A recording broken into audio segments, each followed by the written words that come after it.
Hey, welcome to Connect Elder to Elder Conversations. We are exploring the need and the pursuit of elder health, wanting to be healthy elders. This is the third of 3 podcasts. Hey everyone, welcome to the E2 Effective Elders podcast. Visit us at e2elders.org and please share this good word with others.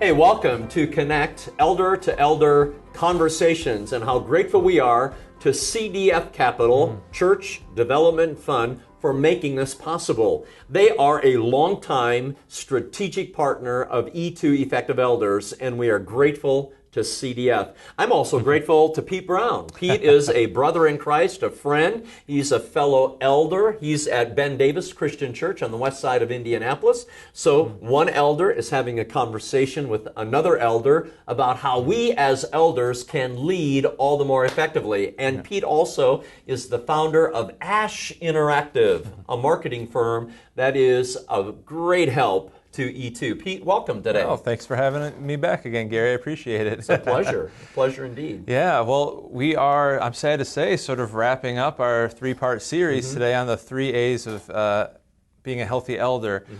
We've talked about the idea of assessing ourselves, so the idea of just kind of that internal gauge we have about our own physical health, mental health, emotional health, spiritual health. If we do have a problem in our personal lives and we go to a doctor, he's going to give us something to act upon, whether it's creating new habits, maybe some pills or some surgery or some other action for us to take. So if you missed either of those, go back and watch those 2 episodes in the past. But today we're sort of wrapping it up with the A word, which maybe not be what you're thinking of, but there's a negative A word out there that is accountability. And I think even though the perception might not be all cheery for most people, they sort of run away from being held accountable for anything. The importance of accountability is through the roof, in my opinion, as far as holding people accountable, holding yourself accountable, seeing the real change that you want to see, the change that you're called to make in your life. And so we're going to touch on accountability today. And I really want to kick it off with the idea of, why people don't like accountability in the first place, right? I think a lot of groups dance around it. Maybe we dance around it at home. Who didn't take the trash out? Who didn't do the dishes? Did you remember to pay that bill? Same thing with an elder meeting. We go around the room and there's things that need to happen at church. Who was the staff person that was supposed to do that? Who dropped the ball on that? So why don't we like it? And maybe share with us some biblical examples of times when accountability was a big deal. Yeah, well, the word accountability has got some negative press.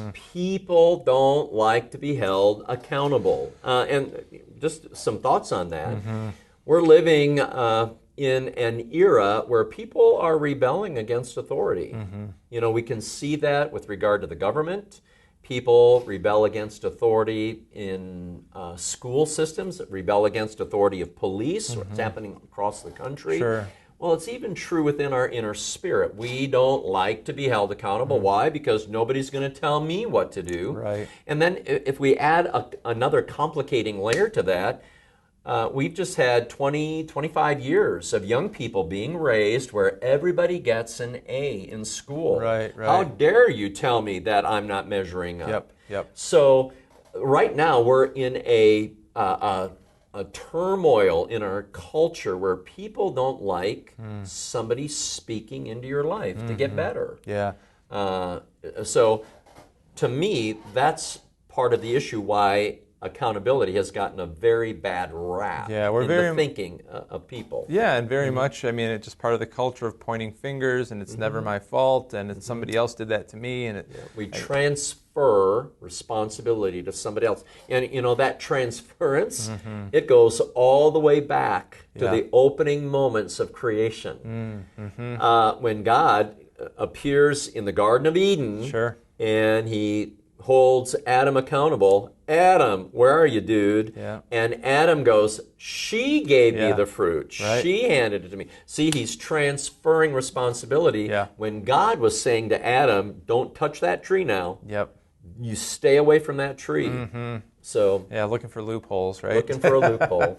So what are some other biblical examples of times Okay. when either God's holding somebody accountable in that sort of context, or that people are looking for others to partner with to help them stay on the right track? Well, I often think of Acts chapter 15.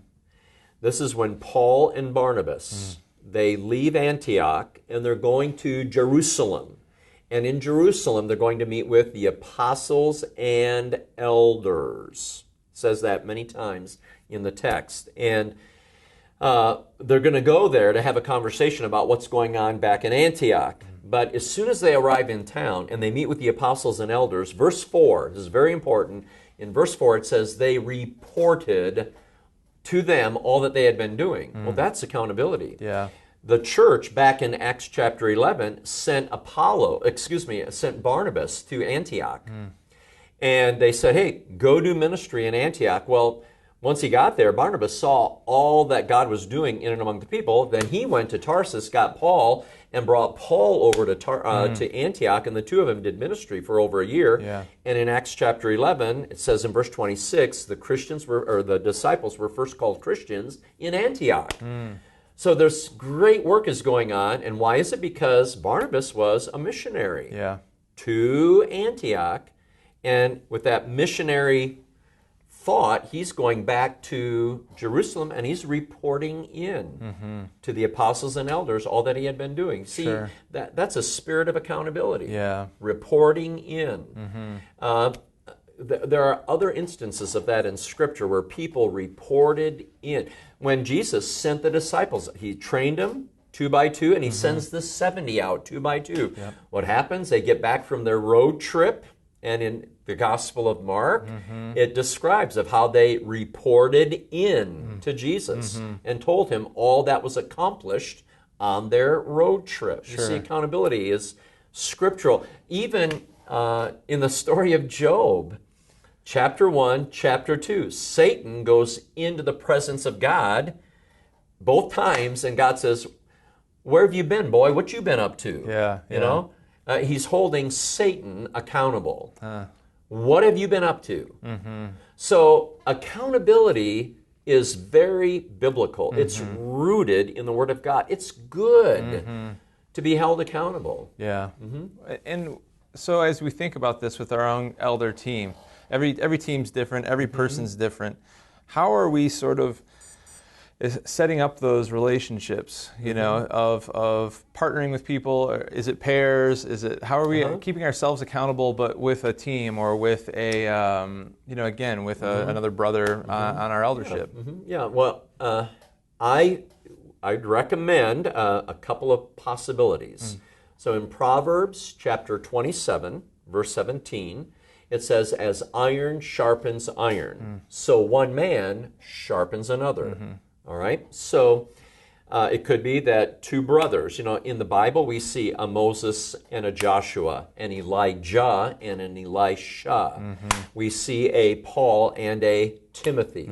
Throughout the Bible, we see what we could call famous pairs. So it could be that there's one man of God who engages with another man of God, and they decide, as iron sharpens iron, we're going to speak into each other's lives. Sure. It could be that a person does, here's a second possibility, what I would call an inner circle. Jesus had an inner circle, James, Peter, and John, 3 disciples that he had unique moments with that he did not have with the other 9. Sure. Now, it could be that 3 brothers, they become accountability partners. They have an inner circle. They give each other permission to speak into one another's lives. And who's at the midst of that relationship? Jesus. So it's an inner circle, again, with Jesus. Ecclesiastes chapter 4, verse 12, it says, a cord of 3 strands is not easily broken. If we have a little girl growing up, her mom braids her hair, puts in 3 strands. So when the wind is blowing outside and she's out on the playground, that braid stays together in the midst of the blowing wind. Similarly, if we have 3 men of God who are in an accountable relationship with one another, a cord of 3 strands is not easily broken. So when the winds of life blow, when the storms of life rage, we can help each other stay faithful. We're not easily broken. We're gonna hold on to Christ. Sure. So there could be a great structure of accountability between two men of God, two brothers, famous pairs, or three men of God in inner circle. Okay. But what would be important is that you invite that person or individuals into your life and you give them permission to speak into your life. Right. Okay. So the whole truth and love concept to me Ephesians reigns 4. true. Yeah. The idea that I can be candid with you and you can be candid with me, and we can sort of share stuff that maybe other people aren't involved in. Yeah. So as you're looking around the room at the people that are serving with you as elders, and there's any number of ways you can break down into these pairs or trios. What do you do? How do you get started if you don't already have that culture in your elder team going? Yeah, well, it's very important that we somehow, some way, get together with one another. Now, it might be that somebody's accountability brother lives out of state. Well, Sure. let's get on Zoom. Let's get on FaceTime. Let's get on the phone. Yeah. We can still have these necessary check-in conversations. Hopefully, these individuals live in close proximity to one another. So periodic lunch or breakfast or coffee or eating dinner together in each other's home. It's very important. But we have to be in a setting where we can have a pretty candid conversation. Right. Maybe ask questions of one another. So around the whole family, getting all the families together isn't necessarily the time that we want to be diving into these conversations. It's a time that you're going to get together with your brothers. You're going to have a place where you can openly speak without worrying about other ears that are in the room. Yeah, because again, you're asking them to know your interior world. Right. So for example, in my wallet, I carry some questions. Sure. 10 questions, okay? I'm on this 10 thing. And again, it's laminated, and as a matter of fact, tomorrow I'm meeting with my accountability brother. He has been a friend for 30 plus years. He's been an accountability brother for decades. Now, when I was a lead minister of an area church here in Indianapolis, people on staff didn't know about my accountability relationship with him, but my wife Leah did. And his wife knows that I am his accountability partner, but we didn't feel that we wanted other people to be aware of that depth of a relationship. Sure. Does that make sense? It does, yeah. Okay, so... And can you, and this might be a tangent of a question, but you have your accountability partner, but can you serve as an accountability partner with other people or is that sort of like you don't want to thin yourself out, or what is that a strategy? I think that we have to be careful about how much margin we have. Okay. And again, this kind of a friendship is going to be one where we're going to be, whether brothers or a band of brothers, three, an inner circle, where we have each other's back. And so there's going to be a time when we're highly engaged and involved in each other's lives. Okay. So these questions are real simple. How's your heart? And I want to come back to that in just a moment. How's your heart? Number 2, did you spend time with Jesus, and how? Number 3, are you loving your wife? Are you seeking her best? Seeking her best. Number 4, have you argued with her or others? Because you see an argumentative spirit.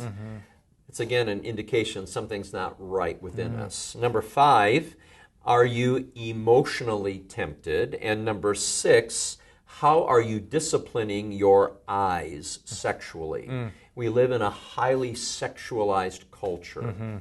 Number 7, have you been alone with another woman? Number 8, how are you spending quality time with your family? Number 9, how are you practicing humility? And number 10, have you just lied to me? Oh, that's a good one. That'll sum it up, right? Yeah, that'll sum it up real quick. Wow. So now, I started with that first question, how's your heart? Yeah. I remember a few years ago, if you Google the name Tim Peake, Peake, Tim is an astronaut for Great Britain. And I saw this in the news. It fascinated me because I've run a few marathons, and he was running a marathon. He was running the London Marathon, as a matter of fact. But what was so cool about it was he was running it on the International Space Station. Oh, wow. At the very same time, they were running it down in London. And when the gun went off in London, he started running on a treadmill 26.3 miles, 26.2 miles, Yep, 3 miles, yep. okay, on a treadmill, weighted down, obviously, because of no gravity in space. But here's the clincher of what really caught my attention. Mission Control in Houston, Texas.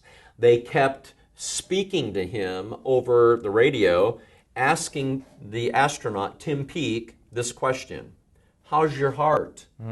How's your heart? They were monitoring his cardiac and pulmonary numbers. Interesting. Wanting to know how he was doing running 26 plus miles in outer space in a zero gravity environment. Wow. How's your heart? How's your heart?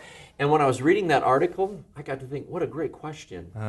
And I gave a number of people permission to come up and just ask me whenever they wanted to, how's your heart? Yeah. In other words, how's that interior world of yours? And that's giving people permission to speak into our lives. Yeah. Those questions are very important. Wow, man, Yeah. fascinating. What do you think next steps are? How can an elder team that's watching this, or an elder, go back to the elder meeting and introduce this if they think it's an area of growth?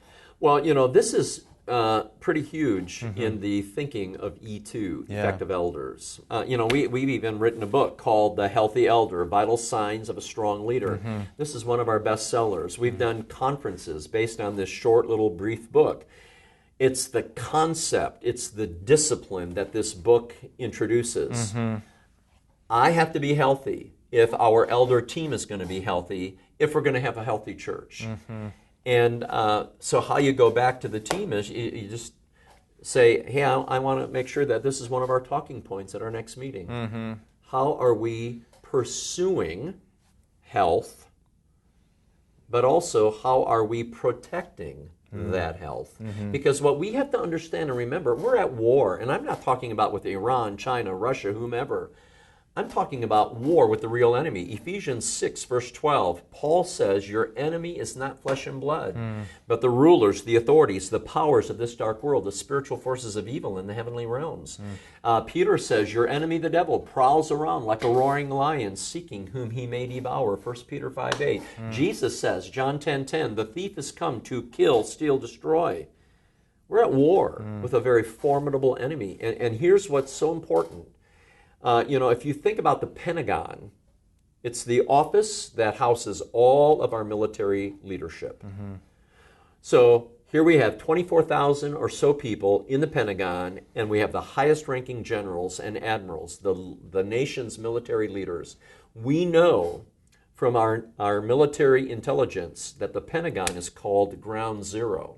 It's got a nickname, and it's because we know that the most number of nuclear warheads of our enemies are aimed at the Pentagon. And our enemies believe that if they take out our military leaders, they take out America.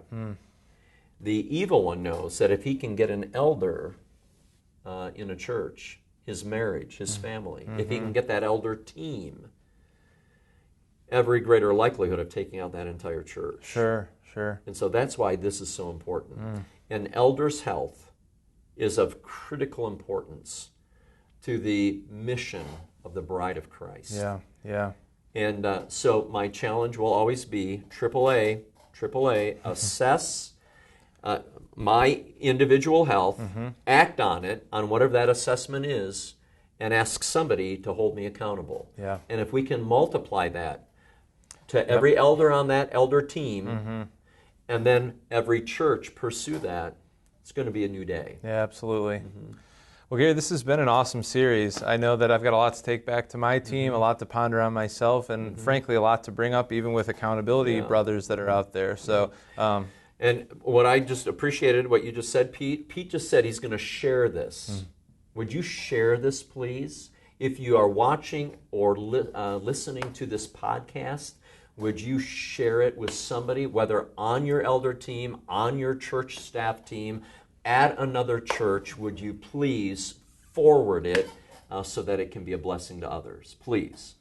Well, the health of our church leadership, there's not a whole lot that's more important than that, I don't think. So thanks again for this series. This has been awesome. I hope everybody consuming this, again, will take Gary's advice to heart. Share this. Keep it going. Let's keep growing things strong.